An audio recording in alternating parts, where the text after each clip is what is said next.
If you are looking at acquiring a company or someone is looking at you, you want to look at their customer net promoter score. If their net promoter scores are high, that means the reliability of those customers to continue to buy from you, continue to support your business is really high.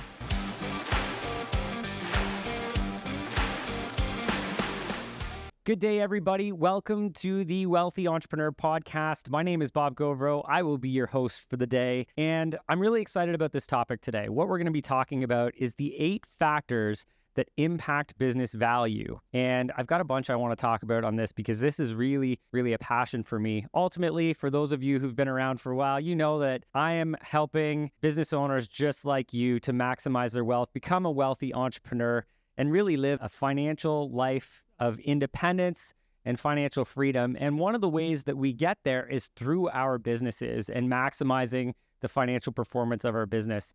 So shockingly, I want to share with you guys, and this is something that I think everybody needs to know. Every business owner who is part of building something incredible, creating an enterprise, building a team, not everybody has a successful exit from their business. Now, if you're looking at building a business and you're relying upon this for successful retirement, this is a really interesting statistic. So only 20% of businesses actually end up selling at the end of the day. So for all of us 100 businesses that are formed, we build teams, we build a product, we build a service, we start creating something extraordinary. Only 20% of us successfully exit the business for a value upon that exit. That is a shocking statistic for me because initially when I started my business, I thought, oh, great. No matter what, I'm going to build this business. We're going to have an exit. No problem. It's going to be my retirement plan. For all of us that are listening out here, if there's thousands of us listening right now, only 20% of us are actually going to exit from our business successfully. Would you like to know how to exit your business successfully? Would you like to know how to be one of the 20%? Because I think that is going to be the value of listening today. So there's 8 factors that are involved in maximizing the opportunity for you to exit successfully. And the very first factor is financial performance. So what does financial performance mean? Well, it means that if I'm a business and I'm getting ready to sell, I have to have a profitable business. And this is how people essentially put a value on a business as a framework, as a benchmark, as essentially a starting point is to think of a business's earnings. Normally we call it earnings before interest, tax, and appreciation and depreciation, EBITDA. So we look at this sort of flatline benchmark as a 5 times earnings multiple. Right? 5 times EBITDA. So for example, if a business is, $3 million in revenue, irrelevant. They have 400 employees, somewhat irrelevant, but they make $100,000 a year. That business is likely worth somewhere around $500,000. Now, there's other factors that impact that. We're going to talk about the other 7 factors, but financial performance is number 1 and likely the greatest number that dictates the valuation of what your business is worth. Just because your company makes money, though, doesn't mean that somebody is going to buy it. Again, of the hundreds of businesses that exit, hundreds of the businesses that are created and only 20% are actually sold every year, it's a pretty low factor. So again, 5 times earnings, financial performance. Obviously, if that business is making $200,000, the starting baseline factor for that valuation is going to be higher. If it's $200,000, 5 times earnings, likely it is worth $1 million.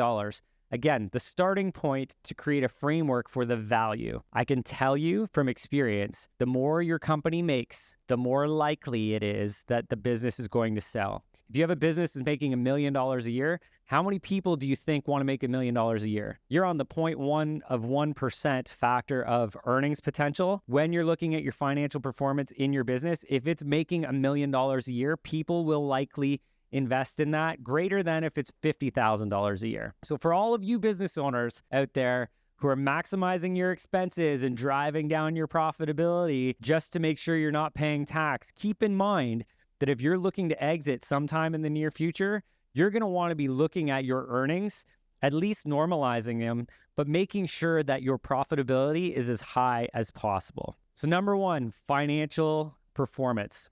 Your company has to be making money. Number two, and this is maybe my favorite topic, although financial performance is pretty important to me. The second factor is owner dependence. What does that mean? Well, that means if you are the owner of a business and every customer comes to you, you do every job, every vendor deals with you. You're responsible essentially for delivering every output inside your business, the likelihood of you transitioning to another person is very low. It means that your business ultimately doesn't have that much value because you're the one who's delivering everything. And if you're not there, then really the business doesn't have any value. So that is going to be a challenge. So are there ways that we can eliminate owner dependence? Absolutely. We can look at employee engagement. We could look at employees starting to take over relationships with suppliers, with customers, with delivering, with making sales. Right? If we're doing all of these things in our business, then it's, again, completely dependent upon us. We're likely not going to sell our business. That is going to be a major, major factor for anyone who wants to look at exiting successfully, is to get themselves out of the way and build a business that operates without them. Again, if we look at the first two factors, owner dependence and financial performance, if you can get out of the way and your company can generate $1 million in profit every year, this is a business that people are willing to invest in. And I guarantee you, if you look at those two factors alone, assuming no other risks, if you have a business that you're not involved and it's making $1 million a year, I guarantee you the factor that people will pay is more than 5 times earnings, likely higher, 6, 7, 8 times earnings, maybe even 10, because people are willing to reinvest in a business that has no risk related to the owner. And over a 10-year period, it will repay itself. And in that 11th year, they're making $1 million a year. That's assuming it doesn't grow. So those two factors are super important. Factor number 3, the potential for growth. So if you're in an industry where growth is a major opportunity, so you think of tech industry right now, applications, software as a service, SaaS type businesses, huge growth potential, right? AI, anything associated with technology right now is growing fast, and the opportunity to continue to evolve that is massive, growing market share. But if you look at accountants, for example, you look at the market for accountants, the accountant growth in that industry is not very high. Now, there's more and more people who are considering the opportunity of going out and starting a business. That maybe is a future opportunity for the accounting world, but the growth in the accounting industry is maybe 1 or 2%. It's not negative, so I wouldn't necessarily take value away in this industry, but it's not going to be an exciting growth opportunity. And why is growth exciting, and why is that impacting the value of a business? Well, if you're in a growth-related industry, likely somebody is going to pay more for the valuation and likely be interested in your business because there's more opportunity in the future. If a business is making $1 million a year right now and there's growth opportunity, the likelihood of them increasing that to $2 million a year is very, very high. So that is why we like growth opportunity inside acquiring a business. So that one is super important as well. Number 4, I like this one too, is it a cash cow, right? We know what a cash cow is. It just keeps printing money. Money is coming back to us as owners. Or is it a cash pig, right? Is this business just consuming all of the money? All of the earnings that are being made need to be reinvested. And what does this mean? Well, this means, is it a super lean business where the margins are high and there's no capital requirements? So all of the cash and all of the profit is just going right back into the owner's pocket. If that is the type of business, I guarantee you the risk profile is going to be lower, the cash flow is going to be better, and a potential investor is going to be way more excited about that. On the opposite side, if it's, a company that's making $1 million a year and $800,000 has to go back into capital, new vehicles, new equipment, new machinery, new tools, new everything, and those reinvestments continuously need to happen, ultimately the cash flow that ends up back to the owner is not very high. So we want to look at that and say, is it a cash cow, lots of cash going back to the owner, or is there a large capital investment? So if we're in a business or an industry where there's a large capital investment required on a frequent basis, the likelihood of us selling drops. It doesn't mean it's not going to happen. It just means we're going to have to work harder to demonstrate the cash that goes back to the owner. Because if the cash isn't going back to the owner, the likelihood of reinvesting by that shareholder is not going to be as high. So they're not as interested in that type of business because there's more risk, right? Maybe the capital infrastructure is going to be 1.2 million in 1 year, so that, yeah, I made $1 million, but 1.2 million of cash went back out. Not a great situation, right? So if it's a cash cow, super big positive.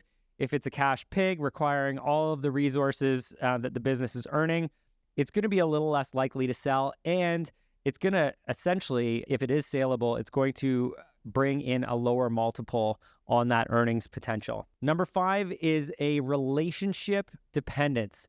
So we talked about owner dependence. We now want to talk about relationship dependence and what that means. It essentially means that if you've got a dependence on any other stakeholder, that the risk profile of the business is higher for it to be successful, which means that the probability of you selling is going to drop once again, and the price that you're going to get for your business is going to drop. This is something that we can work on. Now, who would be the stakeholders that would essentially be dependent, that the company would be dependent on? Think of a car dealership, for example. If I own a Ford dealership, then, which I do not, but if I were to own a Ford dealership, I'm selling Ford vehicles. I'm completely dependent on Ford Canada or Ford US in order to provide me the inventory that I sell. If something happens to Ford Canada or Ford US and I no longer get access to my inventory, then what do I have as far as a brand? My business is going to be diminished. So not that this is really the case, but when we're evaluating franchisees,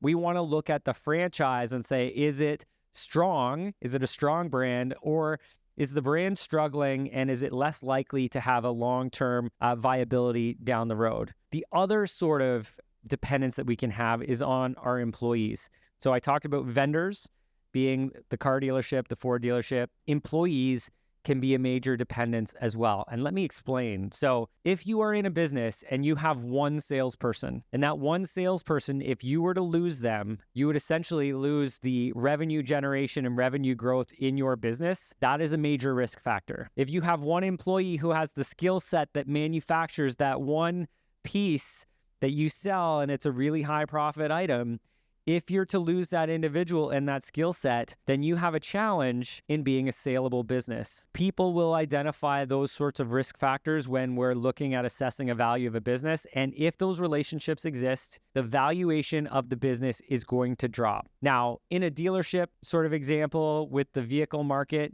for sure, especially if it's an electric-based advanced leader in the industry, those dealerships, those vehicles don't seem to be going anywhere. However, it might change when we start seeing autonomous vehicles and maybe move towards people not buying vehicles anymore. We may be looking at a dealership and saying, is the success of a Ford or a GM or an Audi, is it viable in the future because maybe the market is changing? So we want to make sure that any dependence on any sort of relationship with a stakeholder is eliminated. If it's not eliminated, it's a risk factor. It could prevent you from selling your business in the future. So how do we eliminate this?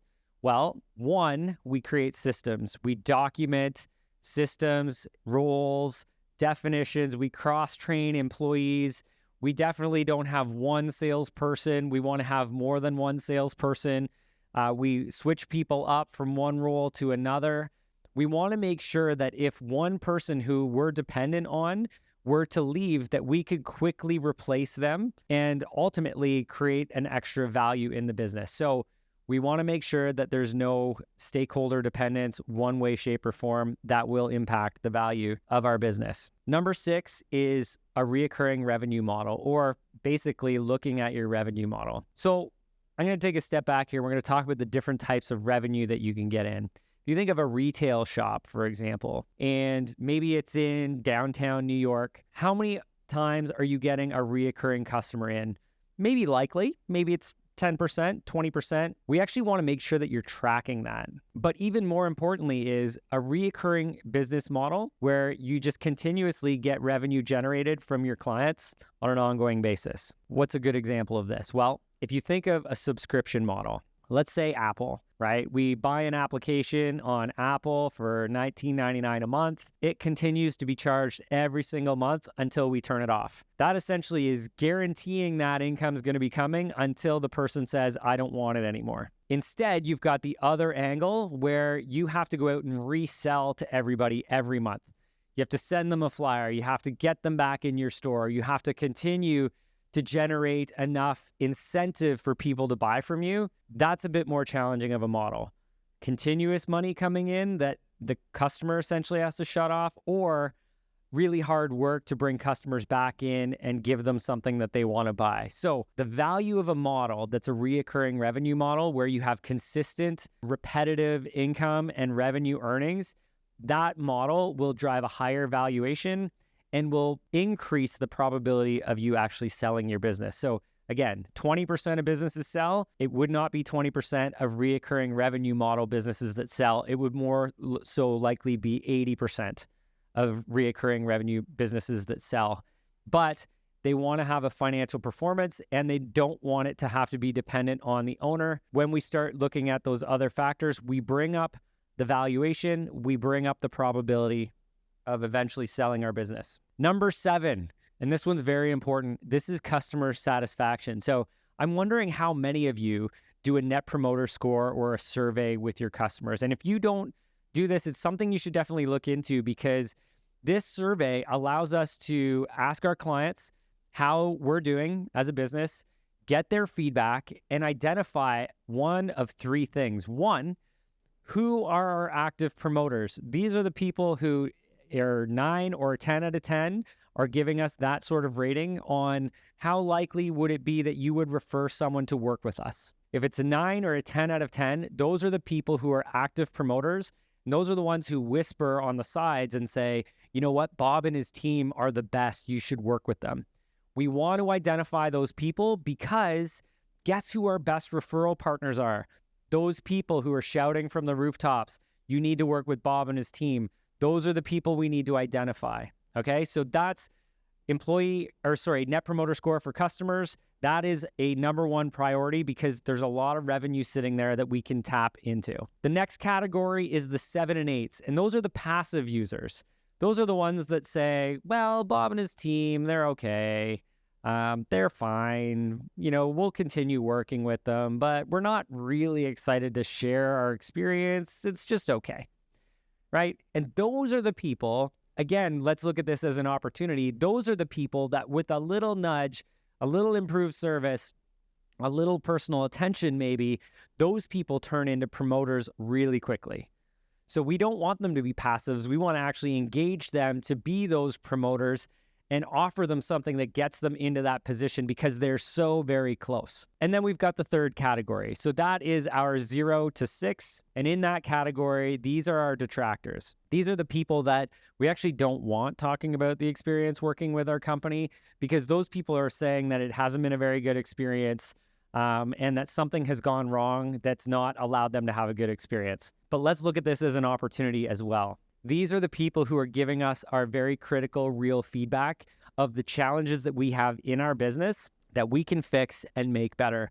And I can tell you from personal experience, 1, we're not perfect. Nobody's perfect. If you identify those challenges that people are vocalizing, they're saying it hasn't been a great experience because of this. If you reach out to them and you say, we're so sorry that that's the case. We want to fix that for you. How can we offer you more value? Those people have one of 2 outcomes, but typically it's if you can try and solve that, if it's salvageable, they will be your promoters. And we've had it before where we've essentially had a client situation where maybe things didn't turn around as fast as possible. We reached out, we apologized, we shared the circumstances, and then we looked at it and said, we're going to make this better next year. We make it better next year. All of a sudden they go from being a detractor to being a promoter very quickly because we said what we were going to, and we've built some new trust with the customer. So customer satisfaction is huge. If you are looking at acquiring a company or someone is looking at you, you want to look at their customer net promoter score. If their net promoter scores are high, that means the reliability of those customers to continue to buy from you, continue to support your business is really high. If the bulk of the customers are in a passive sort of situation, that puts a really big risk profile on your business. I don't want to buy a business where there's a ton of passives and we could have a bunch of churn on our customers. Why would I buy that business? Why wouldn't I just go out and acquire those customers in a different way, maybe through marketing? So the higher the net promoter score, the more people that we have that are actively sharing their experience and it's a positive experience, the more referrals, the more revenue growth opportunity we have, the higher probability it is that we're going to be able to sell our business. And the last one, probably my least favorite of the 8, but number 8 is market control. So what does this mean? This means this is our strategy and positioning in the market. So market control means that we are unique in our space and nobody can copy us. We're differentiating what we offer or how we deliver it in such a way that nobody can recreate that. We're very unique. We're not cost focused, we're value focused. We're differentiation in our service or product focus. And we have a cool, unique opportunity to control our space, or at least we've differentiated ourselves in such a way that we're not competing on price. The other side, obviously, is on the high volume markets, which is like the Walmarts of the world. I can't compete with Walmart. If Walmart wants to sell something for a super low price, if I'm offering the exact same product or service, I will never be able to beat Walmart. But what I could do is on their low price product or service, I can actually create something that's much better than what they have, charge more for it, and continue to build a market for people who want a higher product and higher value opportunity or space with that as a consumer, right? So again, if we look at it as a pair of jeans, I'm not going to be able to compete with a Walmart to create a $19.99 pair of jeans, but I can sell $100 designer jeans that are way stronger, way better material, look better. That's the market I want to go after. If you have a differentiation and you control your market space, or you've created yourself as a unique enough individual and business in that space, you're going to have more control over the valuation of your business. People don't want to compete with Walmart. They can do the exact same thing on their own. They want to buy something that's unique. So I want to do a bit of a recap here on those 8 factors. But before I do that, I just want to say, if you focus on these 8 factors in your business, not only will you create a more successful business and a more profitable business right now, but you will maximize the increase of your valuation in your business, and you will maximize the potential for you to sell your business. I can tell you, if you get your financial performance high enough and you create a company that operates without you while mitigating all of the other risk and creating yourself in a unique space, you will sell your business and it will be a good exit plan. These are 8 factors you can continue to work on in your business, in your life, starting today, because eventually we're going to want to exit. And by focusing on these 8 factors, you will build a stronger business. So just as a bit of a recap, number 1, financial performance. If you're not making money, there's nothing to buy. I don't want to buy something that's not making money. Number 2, owner dependence. I do not want to buy a business that is buying a job. I do not want to have to come in and take over doing all of the work. I also don't want to take on the risk that if the existing owner leaves, that all of the customers leave with them. Do not want to see that happen. Number 3, growth opportunity. If we're in a declining market, like a typewriter market, I'm not buying a typewriter business these days. I'm going to focus on something that's leading technology. You want to be in a growth space. That is going to maximize the ability for you to sell. You want to look at whether it's a cash cow or a cash pig. That's number 4. If your business is generating positive cash flow and maximizing returns to the owner, that is going to increase the probability of you selling and your valuation. Number 5, relationship dependence. If you have stakeholders, employees, vendors, anyone that the company is dependent upon, we want to eliminate that risk, because that risk could jeopardize you eventually exiting from your business. There's ways to do it, looking at systemizing, creating roles, responsibilities, job descriptions, so that if someone were to exit, you could quickly replace them. It creates a much stronger business for you, and it increases the probability of you eventually selling. Number 6, reoccurring revenue model. If you can create a business where you have customers that continue to buy, that increases your opportunity to sell. If you can create it even better on a subscription type model where businesses are essentially paying you regularly and they have to make a conscious choice to terminate the services or product that you offer, that is going to be a stronger business with a higher likelihood of selling and a higher valuation. Number 7, customer satisfaction. This is where we get our net promoter score. Identify where a business is at right now with satisfaction from its customers. Who are the promoters? Who are the detractors? Who are the passives? Get your net promoter score done. This is something that we do annually, and work on fixing it and making it better. If you have a business where you have a majority of people who are active promoters of your business, you are going to sell your business for a great value. It gives the potential buyer the confidence of continuity in your business. And number 8, be unique. This is market control. Differentiate yourself. Don't be a standardized product, because if you are, nobody wants to buy something that another competitor could essentially drop price 5% and wipe you out. They want to know that you've got a unique space in the market. You've differentiated yourself so that you are going to be able to be a long-term growing market and business so that you have a future of success. That's what they want. So focus on those 8 factors. You will increase the probability of selling, and you will maximize the valuation of your business. Here's what I want to offer you guys right now. We've actually subscribed to, and we are a value builder company, which allows us to help coach on these 8 factors. What we actually have for you is a free assessment. It's a value builder assessment. It looks at these 8 factors and gives you a rating of where you're at right now. It also shares with you an informal valuation of how much your business is going to be worth. So if you want that free sort of assessment, you can download it. I'm going to include the link below this podcast recording. Download that link, put your information in. We'll send you the report. It will likely help you have a really good start of identifying where you're at so you can build out your plan to improving it in the future. If you have enjoyed this podcast, everybody, again, my name is Bob Gauvreau. Please make sure that you like this podcast, leave a comment, share this episode out, and subscribe to our podcast.